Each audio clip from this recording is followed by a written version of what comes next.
Hello, everyone. Today is Thursday, February 24th, 2020. Chad will strengthen its presence in Mali. This article is taken from the Chinese newspaper, I assume it's Chinese, Xinhua News Agency.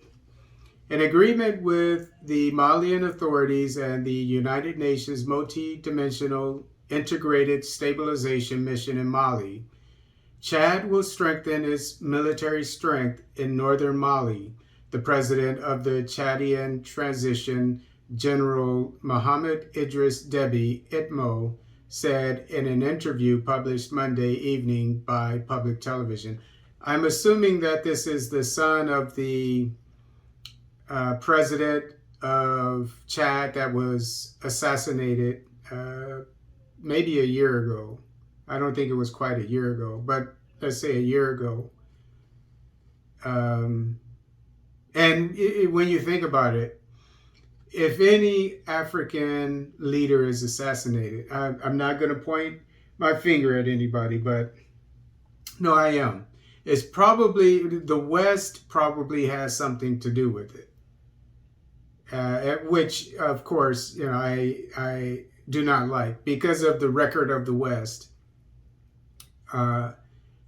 with regard to the African continent, geopolitics, going back to Lumumba's assassination with the CIA involved in that, as well as the Europeans and so forth. And in case you didn't know, many presidents or heads of state of former French colonies, many over the years being assassinated. And many experts say that France was behind them. So when I look at Chad and I see that the son of this leader, this president that was assassinated is in charge now, and I think he made sure that he took his place. He's the interim president, head of state. But that leads me to believe that he's a good man, that he's on our side. As you know, Africa has sellouts and it has strong African leaders. I'm talking about sub-Saharan Africa. And so he seems to be on our side. Now is not the time to leave Mali, insisted General Deby, who chairs the Transitional Military Council, CMT, which took power after the death of Marshal Idris Deby Itno, his father, at the end of April, not quite a year ago, 2021. The former deputy commander-in-chief of the Chadian Armed Forces in intervention in Mali will maintain and strengthen his troops in Mali plagued by terrorism, as France and its European allies announced last week the gradual withdrawal of their deployed armed forces in Mali.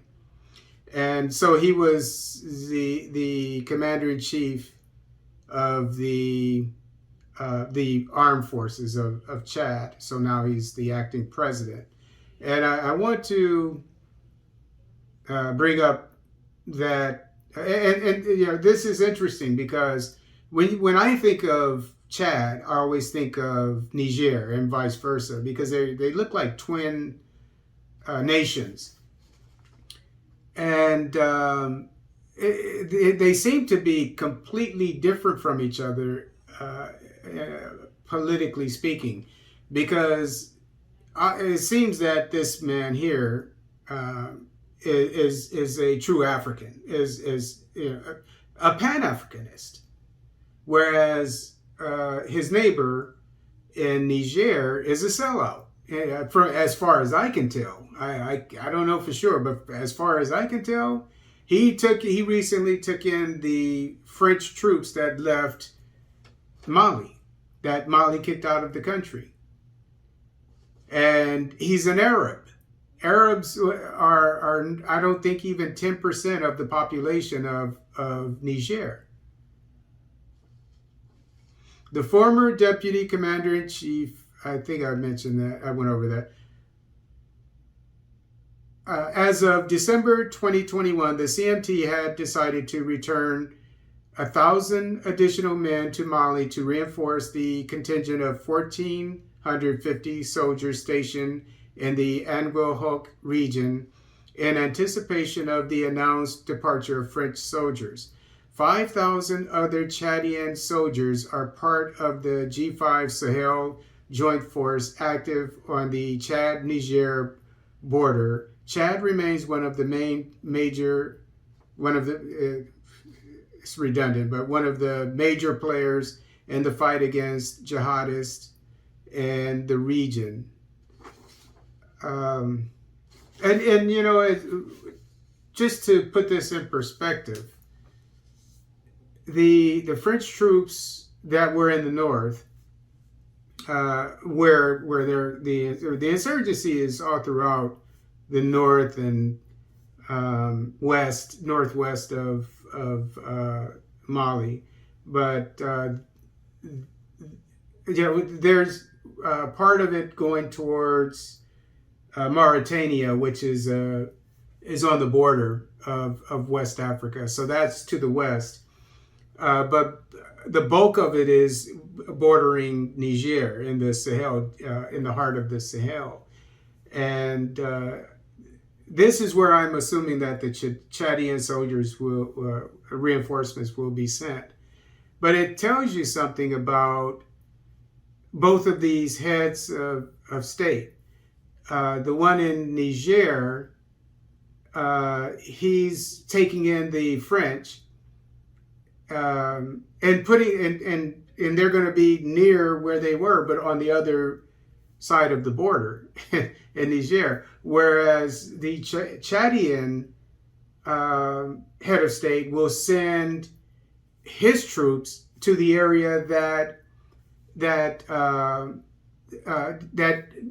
borders Niger, I would imagine, in the northern part of Mali. So basically, he's sending his troops in an area that Niger should be sending its troops.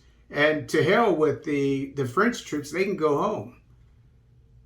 But this is what I'm saying. The Chadian head of state is doing what the Nigerian head of state should be doing.